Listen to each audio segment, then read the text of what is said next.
Hugo, il m'a dit une phrase qui est, je pense, un des plus beaux cadeaux que j'ai eu de ma vie. Il m'a dit, si tu veux, je te donne 1 an de ma vie, on fait ce que tu veux. Cette année s'est transformée en 3 et nous voilà devant vous en train de défendre le fruit de ces 3 années de labeur.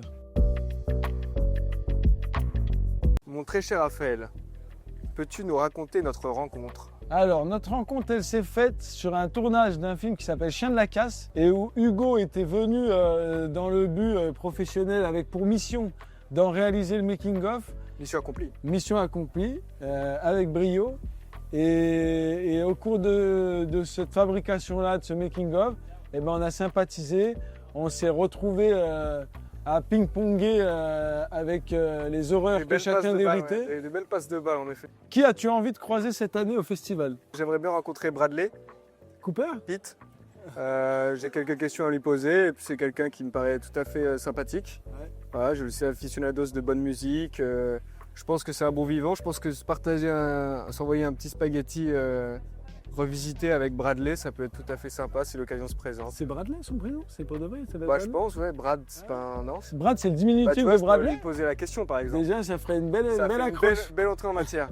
Quel a été le point de départ de ce film, Raphaël? Il y avait ce court-métrage sur lequel on s'était rencontrés. Et au terme de ce court-métrage, Hugo, il m'a dit une phrase qui est, je pense, un des plus beaux cadeaux que j'ai eu de ma vie. Il m'a dit, si tu veux, je te donne 1 an de ma vie, on fait ce que tu veux. De ça est née l'idée de ce film. Cette année s'est transformée en 3 et nous voilà devant vous en train de défendre le fruit de ces 3 années de labeur. Ce qui nous unit sur un plateau et dans la vie. C'est-à-dire que si on n'est pas en train de travailler, On est en train de s'insulter.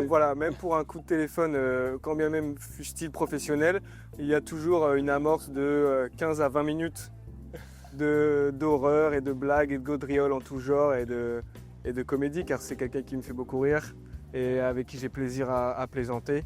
Donc, Pareillement. je pense que c'est ce qui nous unit. Hein.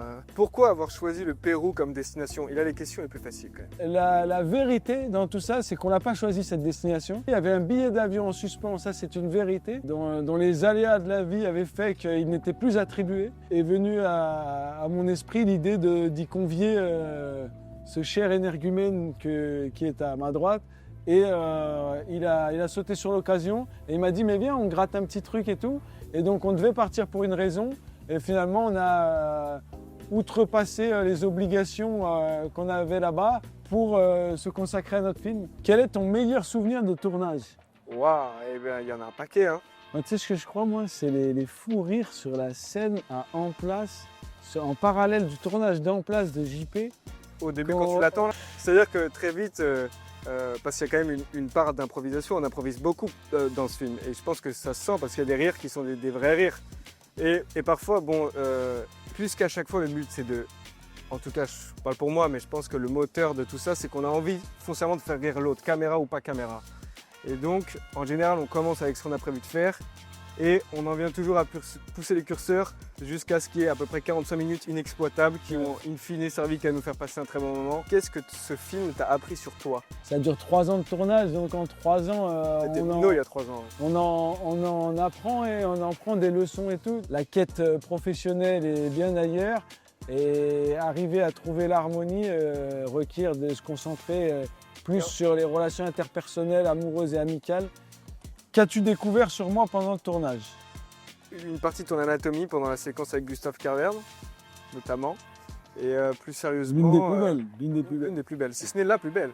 Non, je pense que j'ai trouvé ce que je pensais y trouver ou ce qu'on cherchait, quoi. C'est-à-dire quelqu'un de drôle, quelqu'un qui peut être profondément touchant. Quel chagrin d'amour t'a le plus touché au cinéma?